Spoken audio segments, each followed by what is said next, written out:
I just wanted to, first of all, welcome everyone to the Foster podcast. I'm Lyle McKeany, and I'm a member of Foster, and I work a little bit with them. But wanted to welcome Hiten Shah and Marie. Is it Prokopets? Am I saying Yeah, you got it. That's right. perfect?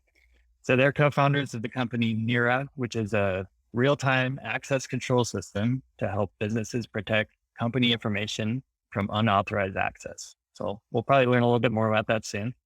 Um, I met Heaton years ago when I was working on a startup idea, and he was very, very generous with his time with me as a total stranger at the time. And then later on, I worked for a company that he was an angel investor in. He's a startup veteran, working on multiple startups over the years, mostly SaaS companies like Crazy Egg or Cosmetrics, some others. And Marie started her career outside of the tech world doing comedy writing. And then as an exec within the alcohol industry where she worked with celebrities and on some M&A deals, found her way into tech. As far as I know, from you started doing a lot of stuff on Product Hunt and became the Maker of the Year in 2019. And now you're doing a lot of writing for the Nira company blog, as well as I'm sure lots of other things with the company as it goes in startups. But first of all, I wanted to maybe we could start off with Marie. And I know you did on Product Hunt, you did an AMA a couple months ago. And I asked you a writing related question in it. And so maybe I'd be curious if you could take us back to how you started writing and why you feel writing is important to you. Wow. So I think I first started writing early teens, though it may have been a little bit before that. And for me back then, a lot of it was just like to let out some of that teen angst. There's so many things that either you sense and feel are wrong or you just kind of want to vent emotions. That's where it started for me. It was like diary posts, whether they be about what boys I liked or um, kind of what I was upset at my parents about. And it progressed into poetry, which I wrote for quite some time. I haven't written a poem in mm, maybe like 6 months, but I still do it every now and then. Definitely, the poetry is not about sass, um, and definitely not about software or anything like that. But that would be fun to try. And yeah, as I kind of progressed through life, writing was always present for me, either as a way to kind of process emotions, process thoughts, and form opinions, or something I was doing for my career. Um, and yeah, I always thought about writing as there's kind of two different parts. There's a lot less structured, more creative or emotional writing, and then there's the more writing that you do for work. So, as an example, when I was working at PricewaterhouseCoopers, of course, I had to make decks all day, which you have to, be formulating like your opinions on a slide. Of course, part of it's graphs, part of it's, writing. And at the same time, I was constantly writing on post-it notes ideas for it's like a graphic novel. So they're just two different ways of expressing yourself. And I would say, obviously, the more creative one is more fun, but they're both really, really valuable. And yeah, writing has just always been with me. Like I was the editor in chief of my college newspaper. Like you mentioned, I was writing comedy screenplays. That was like at night after work. I would be doing that for fun. Um, yeah, it's just something that, I constantly do. I have a master's in English literature too. And for me, I think writing is really important when it comes to formulating your ideas and thoughts and being able to clearly communicate. And I think it's a skill that is invaluable for anybody, no matter what part of a company they're in or, what they want to do for their career. Yeah, totally. It's interesting you mentioned being the editor in chief for the school newspaper. We've had a bunch of these calls, and it feels like that's a common thing we've heard, Interesting. and people just continue that on in different capacities, which is just a thing I noticed. Mhm. Yeah, it's interesting. God, it's such a wide variety styles of writing, but at the core of it is writing, which is interesting. And we're like getting ideas across. It's just different mediums. Yeah. Um, so, to Heaton, you've been writing basically as long as I've known you, both on your blog or newsletter and on Twitter and things like that. Um, be curious, why do you think writing has been this kind of constant through line for you in your career? Yeah. My story is very different than Marie's. I think I, I'm I'm a reader first. I'm an editor second, and I'm a writer third. And that's the way I would describe it. I always enjoyed reading as a kid. I also think comprehension has a lot to do with writing in many different facets. And you know, when I first kind of got on the internet in '03, my first company was a marketing company that helped other people with marketing. And so whether I liked it or not, that was the business I got into. And so I was forced to start understanding words and how people interact with the words, or what those words make them think. Um, and, and that, to fast forward, that's evolved to, I think writing helps me think. Writing helps me comprehend the world, helps me explain the world to others as I see it. And so it's just this become this powerful thing, but I have no formal training or desire to learn about words beyond my own experience reading them, comprehending them, and trying to write words for other people or edit other people's words. Um, and I always have a very audience first mindset. So if I'm the audience, my notes are super sloppy and they're just joke, for lack of a better word. But if the audience is supposed to be somebody else, whether it's a, like, now a 200 character tweet, even a one sentence email or longer, or any of these things where I feel like I'm communicating, not with myself, but with other people, it's writing to me. It's this whole same category. Um, so yeah, that's kind of my story around it. I think business and writing go together. Business and communication go together, and it's just one of the most important things.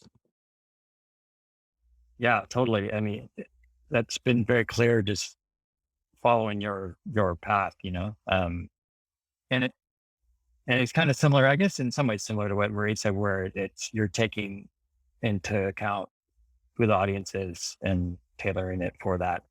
Because I'm guessing you probably have delved into the world of like trying to rank on SEO versus like just trying to tell a good story to emotionally move someone or something like that. Um, was just curious to hear kind of your take on how you approach those different things. I would say that. Sorry, Keaton, before you answer, Yeah, I just, yeah. I was thinking while you were sharing your thoughts on the last question, there's something also about really caring about, um, like being able to express yourself in a way that people really understand. And I worked with Heaton for like, I think 5.5 years now. We've been co-founders, and um, both he and I care so much about like the exact thing that we're trying to say and getting it out in that way. And so I would say like it doesn't matter if it's something more SEO related, or and you can agree or disagree, but like it doesn't matter if it's SEO related or it's something that's more like a personal story, or a report like I'm working on one right now, a report based on a survey. It's all about caring about adding value and really expressing yourself in the way that you're intending. And because of that, like Heaton and I we can like just get in it on whatever it is that we're writing, an email, a blog post, whatever, and just hone in on it until we get it right, until it really is expressing what we want, is really clear, and will resonate with people. Yeah, and on the SEO side, like I've been doing that a long time. Um, we learned early on, you're writing for the reader, you're not writing for the search engine. And so for the search engines, the only thing we do these days is we don't take as harsh of a pass on the copy if we're just trying to get the page up. But we do our best to have as much value as we can for the amount of time, energy, cost, whatever it is that we're trying to put into the content. So that's the only caveat for SEO, where like sometimes you just need to get the pages up and you can't have and don't have the time or the traffic to go make them better. So then as you get traffic, you make them better. But there's a little bit of a double-edged sword there where like, if it's not good enough, you're probably not going to get the traffic anyway, unless you do a bunch of tricks that are not long lasting, they're short lived. So we try to keep the baseline where it is and then keep kind of leveling up even the initial baseline. So I know there's a lot of other folks that might try to make these things more complicated and say all kinds of other things, but even from day one, when we were doing marketing back in '03, we always cared about the reader and always knew that even Google cares about the reader. They just have gotten better over the last 18 years on understanding how to care about the reader and make sure the content is relevant for the reader. While back in the day, a lot of tricks work that don't work anymore, and shouldn't work, because naturally, like, if people like the content, they should click on it and read it and stay there. If they don't like it, they go back and try to find something better for themselves. And that's the way search works. So I would say that it's no different, and double click on what Marie said with the caveat of like, you can't always hit the quality bar that her and I like to hit with our work on the SEO side. You have to kind of be satisfied with something that's okay until it starts working. So there is that experimentation, if you want to call it that, or that like, don't get caught up in, this is a common writer block issue, right? Like you just get so caught up in and there's a lot of issues, of course, with writing, but like one of the big ones is you just get caught up in like making it perfect or making it the best it can, when usually just starting solves all problems. Totally. That resonates a lot. I mean, I think that the idea of perfectionism comes up a lot in the foster community. And people working through that, like just trying to get even just a draft up to share with the community. It's like a bit of, there's a bunch that plays into it. It could be like imposter syndrome or all kinds of different things, right? But it's interesting you mentioned how Google has essentially gotten better at knowing what the reader or tailoring it to the reader, right? Because you often hear kind of the negative argument about Google about, they're taking business away from companies, or all the search results are just right there on Google's screen and you're not clicking elsewhere. But do you think, like, from a reader's perspective or like an end user's perspective, it's improved or it's gotten better or it's a better experience? Like, do you think it's kind of more towards like what you think it should be? Like you said, you're writing for the reader. So the people that are doing the right work are going to get the eyeballs and not the people that are trying to hack it, I mean, one of my specialties is Googling faster than anyone else to find the right answer, and like pride myself in that because I tend to be able to do that faster than the engineers when they need something. I hope they never ask me, but like if they do, they used to back in the day, then I just find it, right? Or be able to do it. And truthfully, it has more to do with comprehension ability and ability to connect disparate pieces of information. And Google gives you the ability to probe their database, if you want to call it that, in all kinds of ways, right? So in some ways it's like, yeah, sure, you can rely on Google to give you the best results, or you can rely on your own brain to like figure out what the best results are and use Google as a tool that helps you find them. A lot of people don't know about some of the things, like you can see things that are only that are new in their index for your keywords in the last 24 hours, right? Or the last week or the last year. I was just looking up some stats to help Marie with her research that she's kind of writing up right now that we just did. And I saw like something from 2017, really good stats. And then all I did was use Google and I found this in Google. I went and I did the search tools and I went to last year. And then I found content that was fresher, right? For the last year. So it's like, they've gotten better at giving you the ability to probe it. Back in the day, they didn't have a news tab.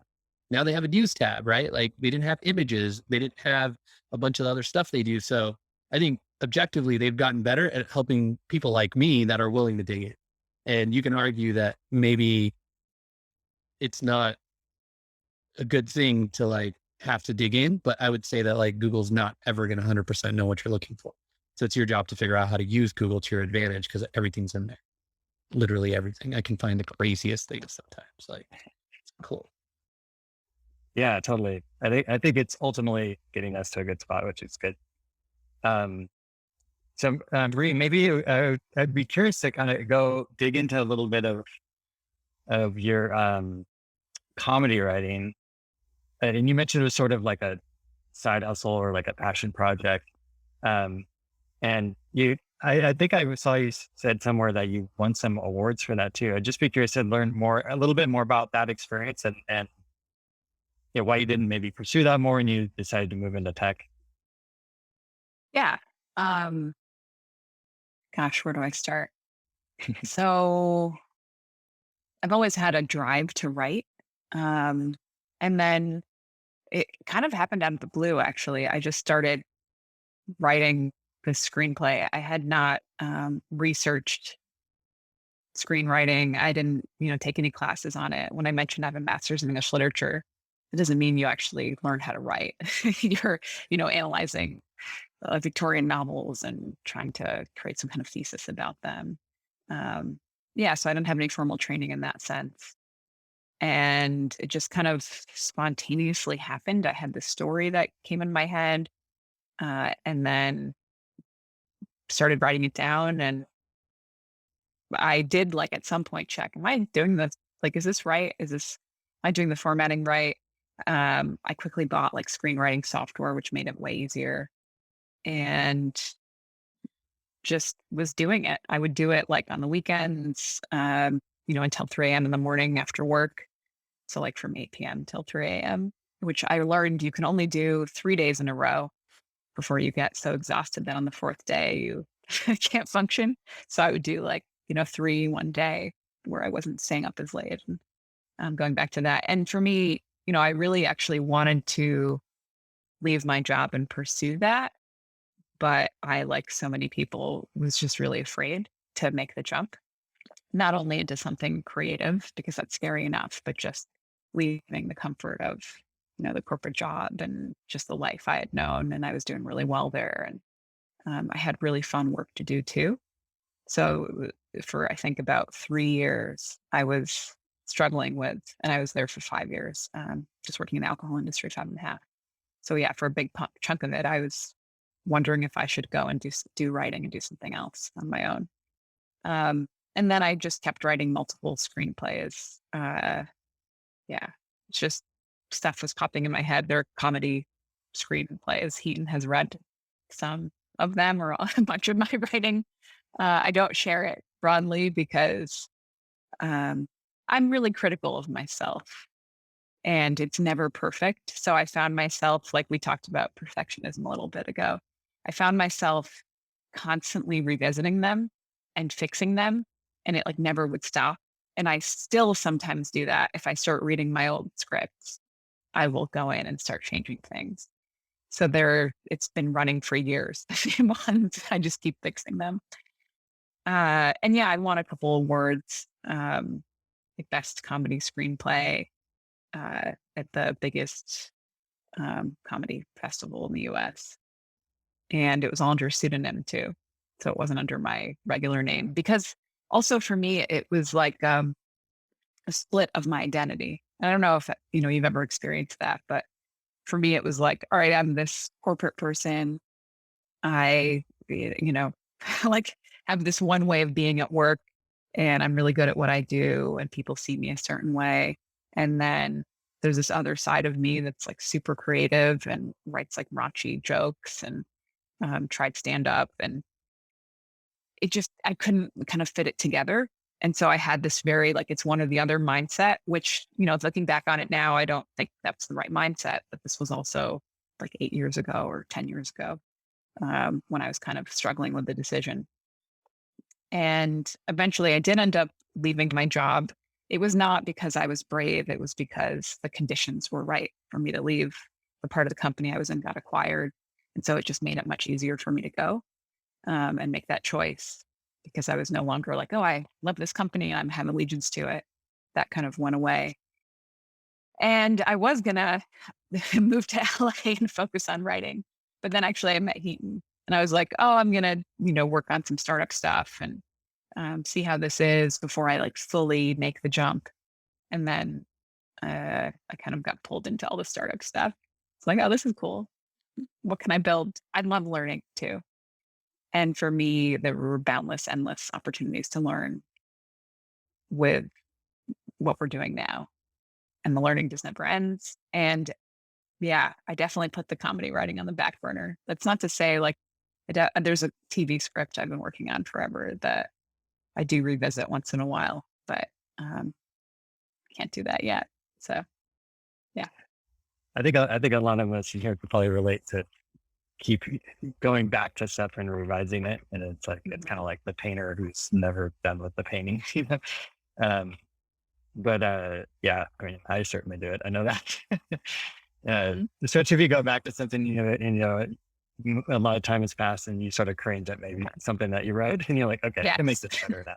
Yeah, totally. That's interesting that because I can that thing that you mentioned about like writing or the two identities, right? If feeling like you had two identities. And I think some people can relate to that.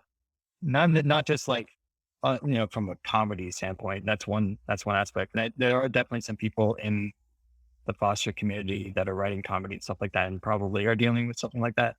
But I know, like I work, or I run the personal stories room within foster, and we get a lot of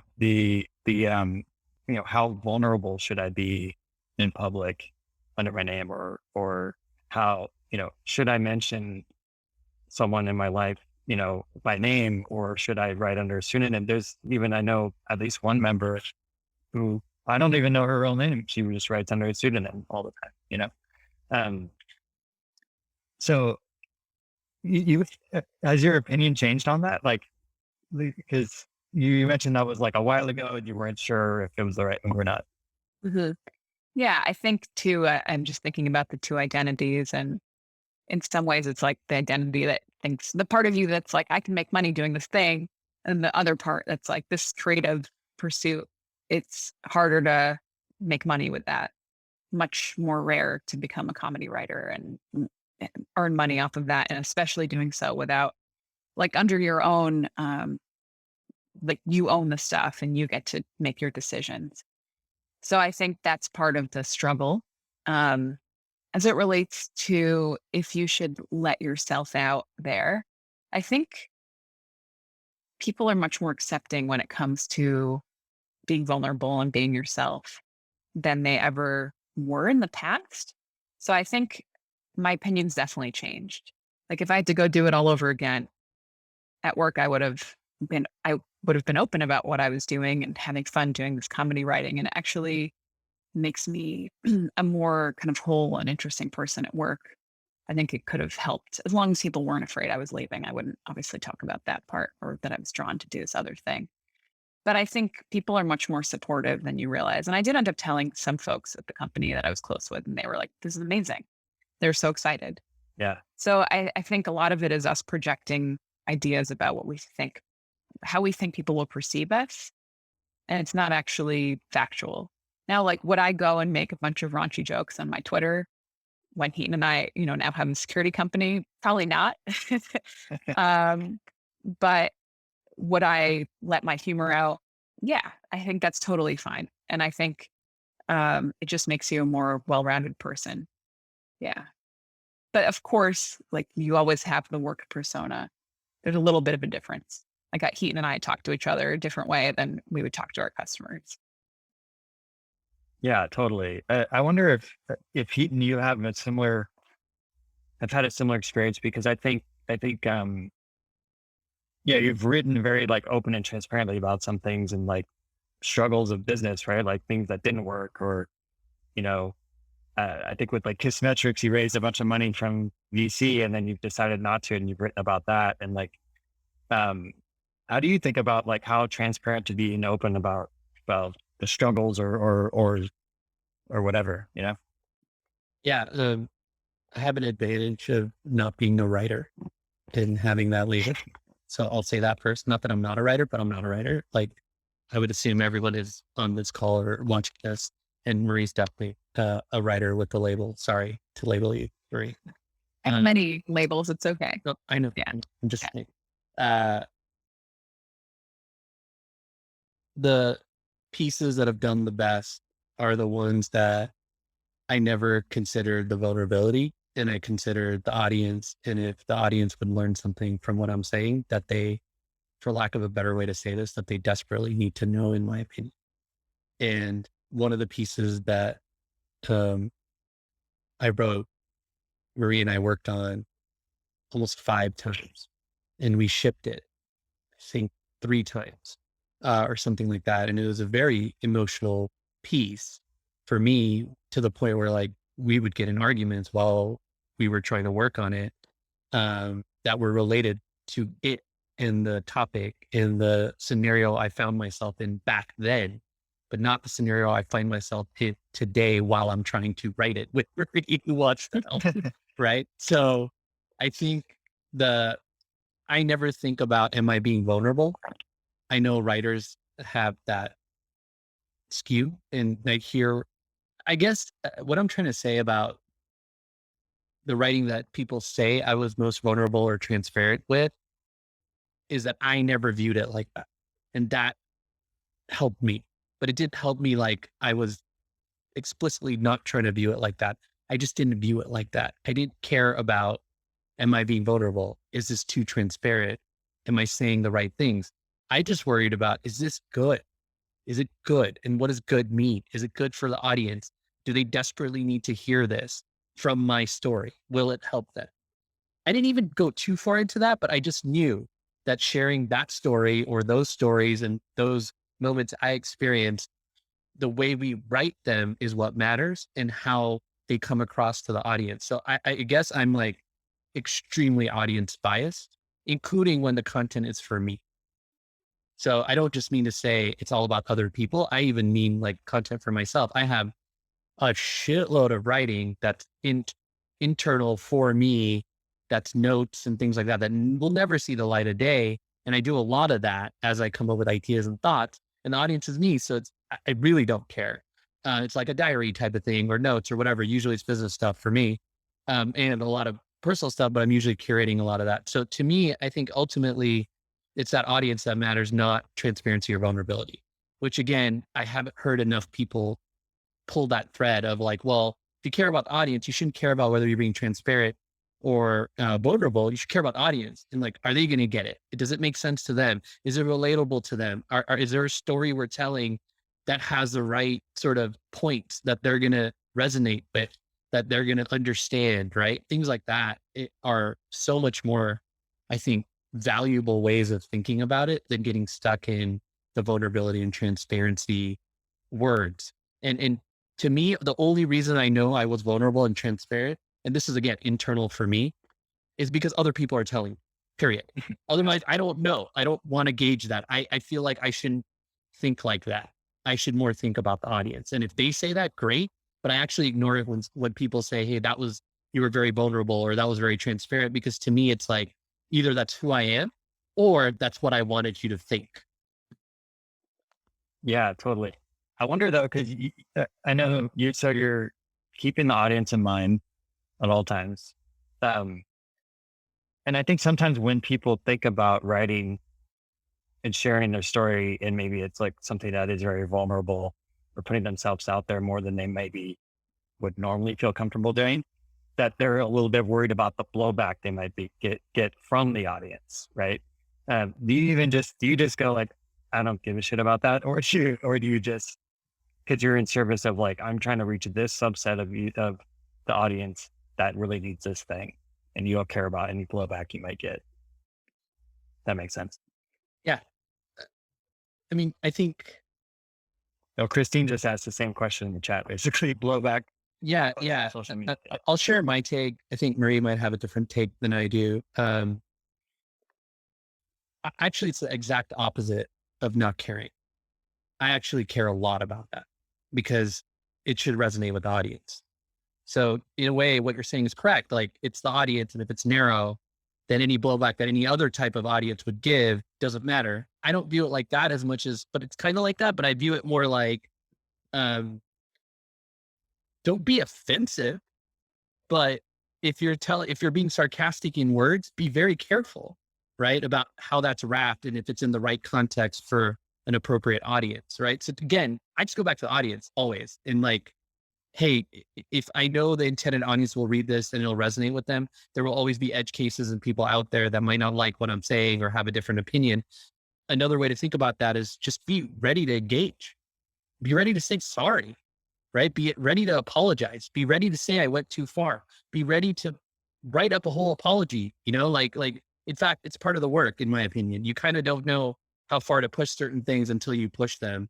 And if you don't even think about pushing them, then you get too afraid to share your truth or what's real for you. And yeah, there's been so many examples out there of people going too far. And the ones that are brilliant are when you actually see them not like kind of walk back on what they said, but are understanding of what impression other people might have about something. Right. So I'm always ready to apologize, I guess. I'm always ready to deal with that because I think that's part of putting stuff out there. That's so interesting because I think a lot of people don't take that into and don't keep that in mind because then they get the blowback and they have this really false sounding apology and and then that becomes another whole blowback. But that's really interesting to think through that and to kind of be prepared for it, for potential, like objections you might get or something like that. Marie, do you have any thoughts around that too, as far as how you shared stuff out there in the world? Yeah, I think the audience thing is key. For me, gosh, I think it was either 12 or 15 years ago, one of my managers, it was when I was making a deck about something for work, and it was a controversial thing that we were working on. I think it was like either a downsizing or a reorg or something. And he told me, like, you always have to think about the audience. That's how you everything that you're presenting, writing, the data set that you're kind of going to be explaining, you have to think about the audience. And that really stuck with me. And that's what I personally, and I know Heaton does it too. I always do that when, I'm working on a piece of writing. And in some ways, if you're really focused on who the audience is and adding value to them, it's not likely that there's blowback. Um, it's pretty, yeah. And especially if you're telling the truth. Like we've worked on a lot of teardowns of companies. And when I say tear down, meaning not like we're tearing them down in a bad way. You're looking at the history of all the things that they've done and everything they've created from a product standpoint. And there's a narrative around that. And sometimes those can be really painful for people who work at the company because it's like, yeah, we screwed up. But there can't be much blowback because it's the truth and it's obviously written in a respectful way. So, yeah, as long as you're focused on the audience and you're telling the truth, or if it's something that's opinion based, you're really backing up your opinion. Typically, it's okay. And yeah, you should be ready for if people are offended and, of course, apologize. Um, yeah, I'm more paranoid. I know the question was about social media. I get nervous about that. Like Keaton's the king of Twitter, and somehow he doesn't get, or he just like doesn't get a lot of blowback, and it's great. I get nervous, and I don't have that many followers in comparison, and it is something that's just people do get a little upset easily on there. Um, so yeah, I think just focus on audience. I will say, like for the creative writing that I do, I'm not thinking about the audience because that would hamper my expression of whatever it is that I'm writing, whether it's like a personal memoir type thing or some comedy writing that I'm doing. And then, of course, after when I read it, I'm like, oh gosh, this could be offensive. But when you're first getting it all out, like, I think you just let it go and don't really think about the audience yet until you're in editing mode. Well, it sounds like in that case, like the audience is really you. You're like, do I think this is funny? Mhm. Am I getting this thing off my chest that I want to get off my chest, kind of, or whatever it may be, right? Or telling a story in a compelling way that you find interesting. That resonates for me because I write personal stories, and oftentimes it is just like starting with me. Like, do I like the way this feels or sounds? And then hopefully there's other people in the world that like it too, right? Um, so kind of related to this because we were talking about social media, and obviously keeping you've been on social media a long time, or just even just publishing things on the internet for a long time. Uh, how have you noticed a shift in just like how people interact with writing online or distribute writing online? And we don't have to talk about the SEO piece necessarily because we already touched on that, but or how social media interaction has changed. Um, Curious to get your take on that, Eden. I think Marie kind of said it pretty well towards the end of what you just said. But at the end of the day, like, social media has made it so anyone can share their opinion anytime about anything. And that leads to a dramatic increase in, I'm going to call it noise. And then you have to find the signal in the noise of what do you listen to if there is blowback or if there is somebody being critical, and how do you engage? So I think it goes back to what I said earlier, which is like, I am prepared for somebody to disagree with me on anything I write. And I'm prepared to engage with them regardless of what their opinion is. I mean, some people have even told me, oh, you're engaging with those trolls on Twitter. Yeah, because like they're just twisting my intention. So I'm going to just take the most generous opinion of what they're saying and reply to them, because what are they going to do with that? They can't do anything with that. Right. And I think like one of the hardest things when it comes to writing, and social media amplifies this 1 million X probably, is how is what you write or what you say going to trigger someone when they read it? And that is impossible to predict 100% correctly, even if you are thinking about the audience, because you just don't know. And that will drive you nuts trying to think about that with every little sentence you're writing and all that. But social media gives you that feedback loop super, super fast. So I would just treat social as the feedback loop and not take too many things, not take the majority, 99% of things that are replied to or said, positive or negative or critical, too seriously. And at the same time, you over time learn like where the boundaries kind of are in terms of your audience or the audience on Twitter or whatever it is, and where you can kind of push outside of, in a weird way, their comfort zone, more so than your own, right? But you're learning, right? It's just another set of audience. And honestly, there's a lot of people on Twitter that you might think they don't understand their audience because of what they say and how triggering it is for other people, but they do it on purpose. And when you see them or meet them in person, they're only half like that. They're not fully like that, or they're 0% like that. And it's a persona that they've created. So, I tend to have fun with that when I know people and I know what they're tweeting and I know them in person, to see like, what that difference is. For me, I don't know how to live with myself in that way, where if I had to like think of these buckets and separate it out, it would be very hard, to Marie's point about the split personality, so to speak. So I just try to just be real to myself. And if I make a mistake, like I said, I just admit it and like, not just move on, but like engage, figure out what the problems are and do better next time. Cause that's, I think, the best you can do. Also, I have a very editor mindset on almost everything. I'm always thinking through how can it be better, whether it's someone else's work or my own. And I think that helps me a lot, because then I get away from I'm triggered by what someone said that was critical about my work. And instead I do my best. Obviously I still get triggered, but do my best to like keep that under control, so it doesn't hurt my ability to be creative or hurt my ability to put out what I want out there in the world.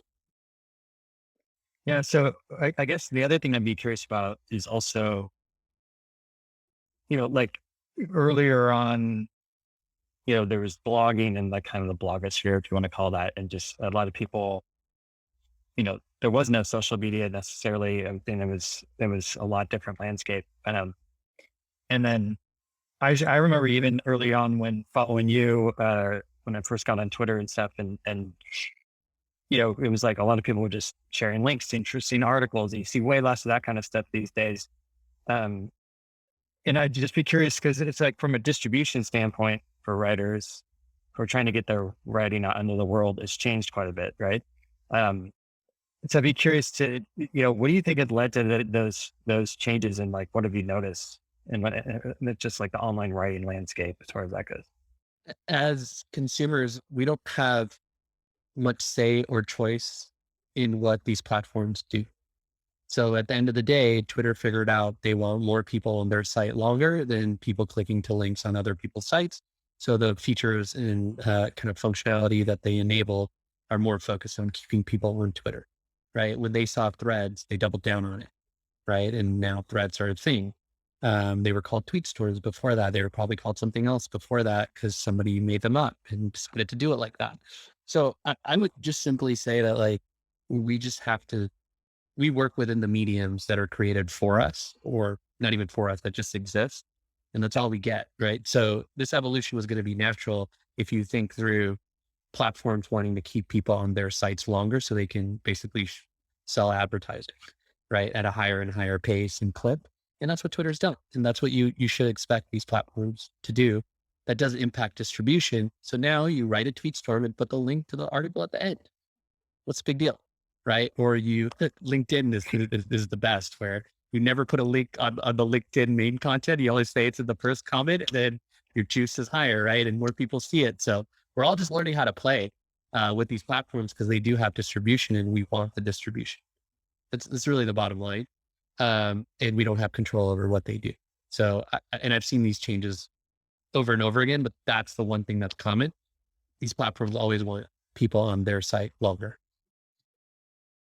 Yeah, totally. And I think that can create, it can be a struggle as far as like, if you're trying to build an email list or something like that, right? And you like, maybe you could build up a big Twitter following eventually, but getting them into your world, like where you own the audience, is a struggle. It's definitely more of a struggle than it used to be. But anyway, so you already kind of touched on that, but it's definitely the distribution piece has changed quite a bit, but it's like you have to adapt, right?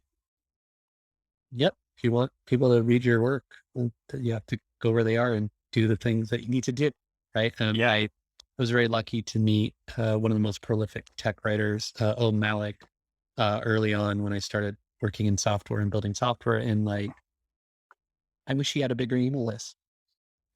He has a list, it's good, but I wish he had a bigger email list. And like, I constantly hound him about that because I'm a marketer, and he just in a way rejects some of those concepts of like what he needs to do that. One, it's extra work.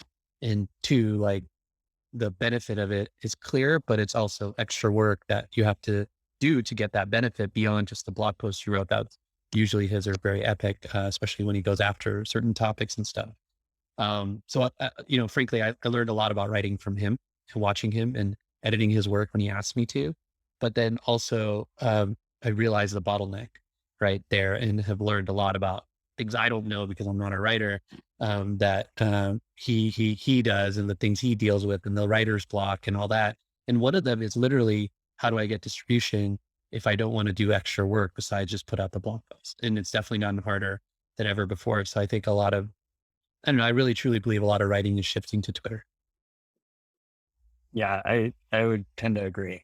Maybe we could shift more towards, well, I guess it's sort of related because now well, I guess if you've been in B2B business for a while now, yet you're on Twitter and you have a personal newsletter.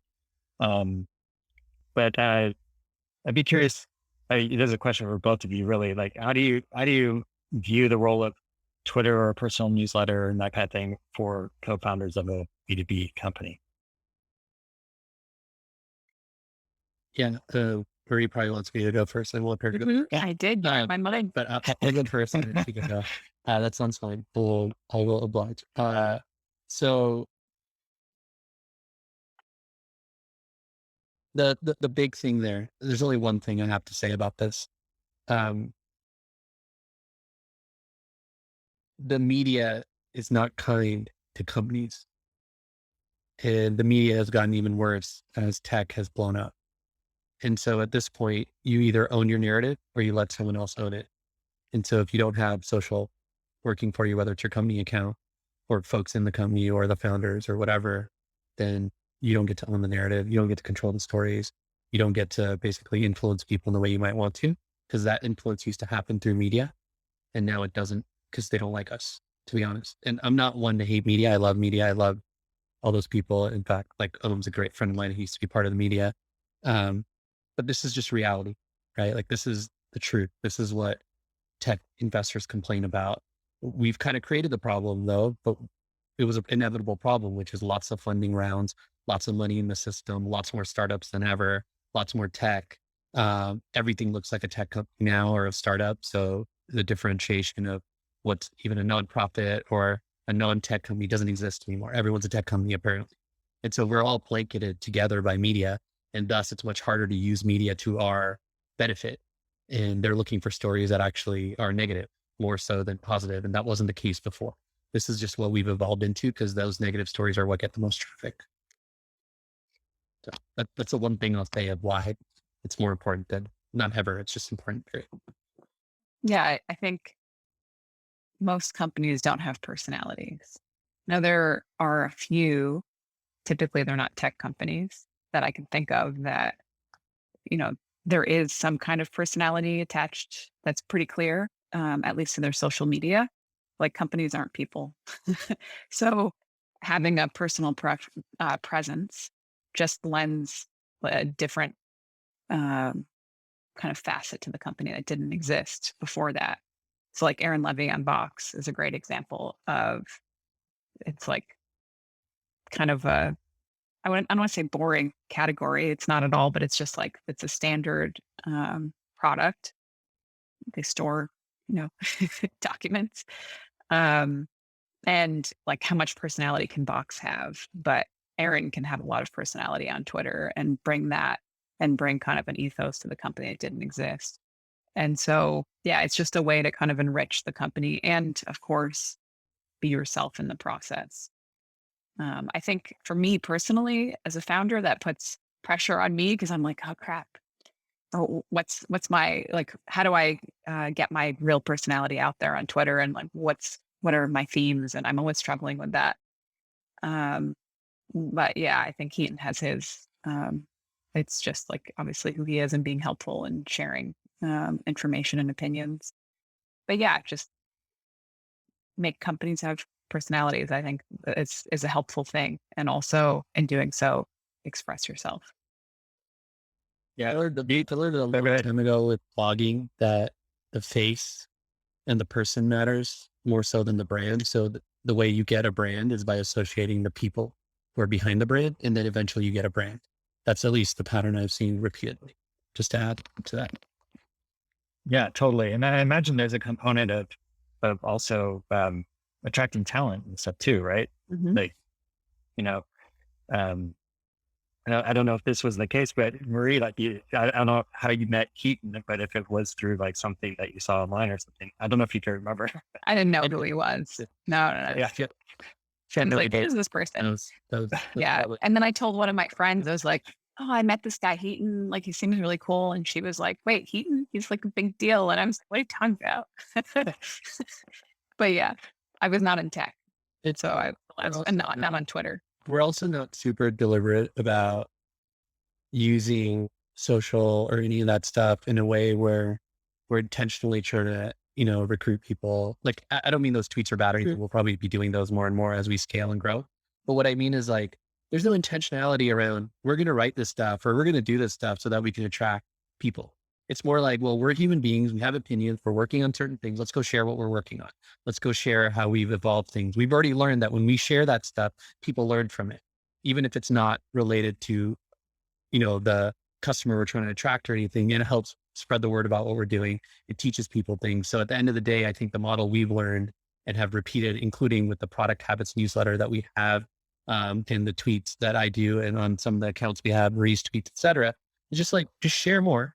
And in the process of sharing, teach people things. And over time, they resonate with that and that builds your brand.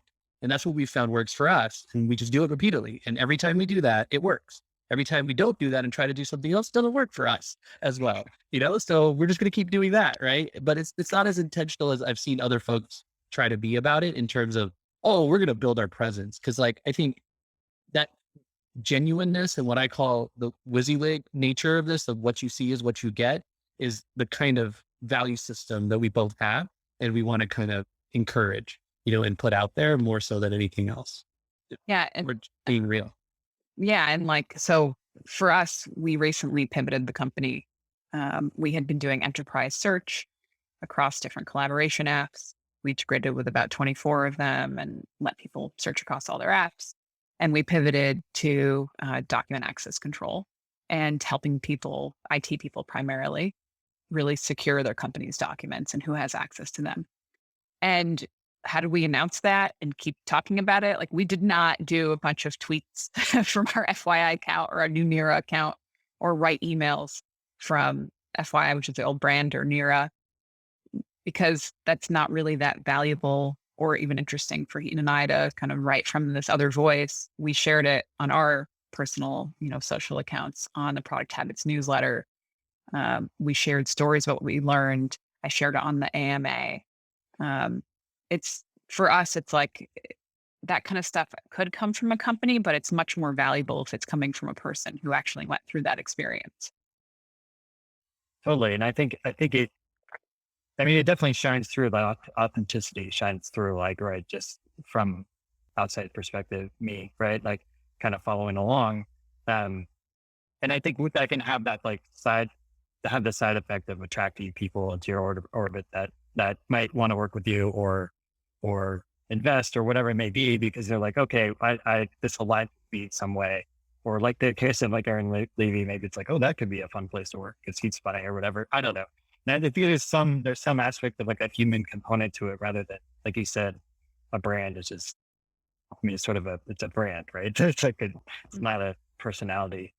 That's really interesting. Um, well, we have 5 minutes left.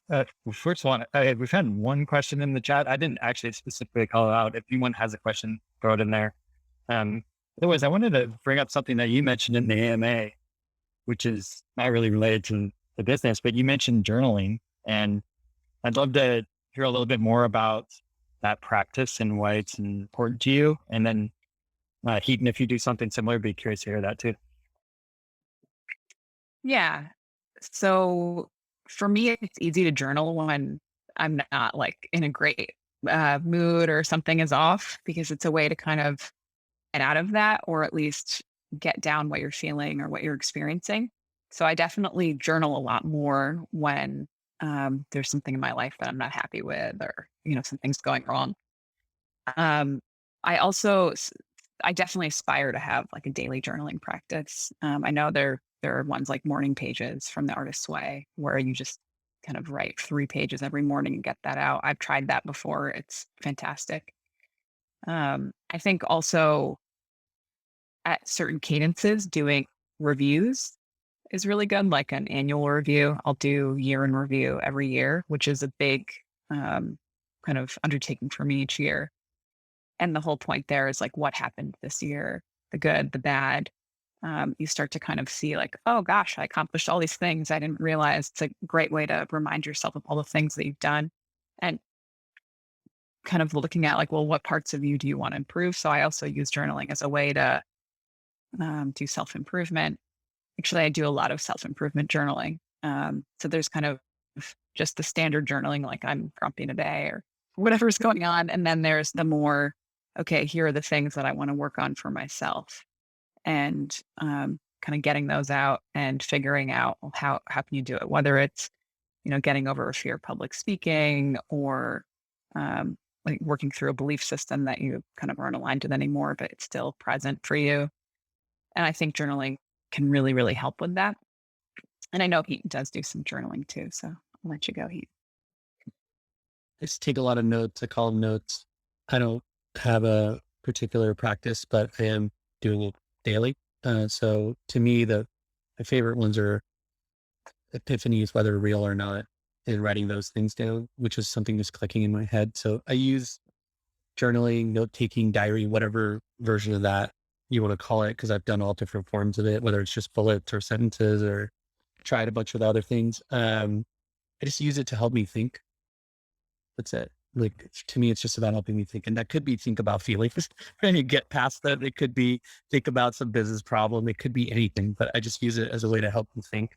And sometimes I'll write a bunch of stuff and all of a sudden there's 1,000 words there. I'm like, oh no, like, what did I just do? I just poured myself out here, and I'm sure it's okay, but what do I do with it now? Right. So, and obviously it's just great to write. And, one thing for me is like, I've tried every note taking tool that's digital, just because I don't enjoy writing with my hand. Like, my handwriting is terrible.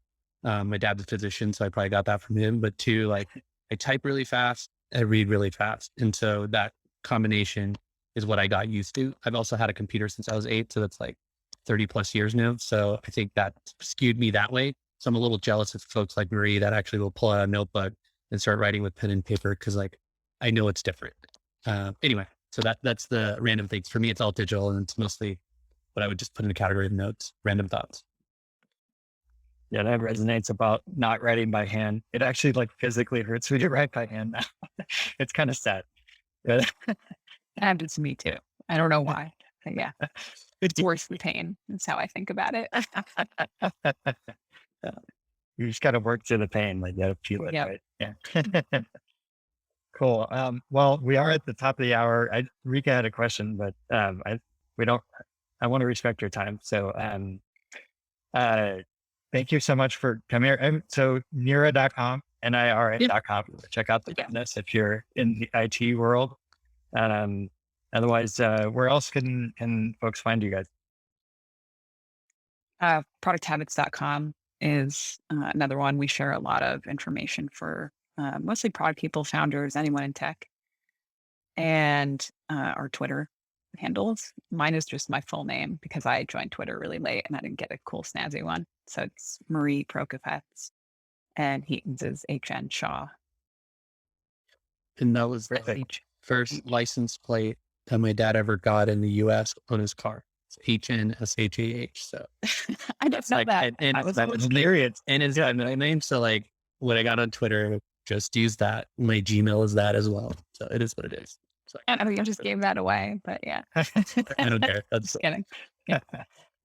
Awesome. Well, thanks so much for being here. It was a really great conversation. So we'll have for everyone on the call the video and podcast will go up soon if you didn't catch the whole thing. And I'm sure we'll be tweeting it out and all that stuff too. Thanks for Thank you both. Appreciate it. Yeah, thank you. All right. Bye, everyone. Bye.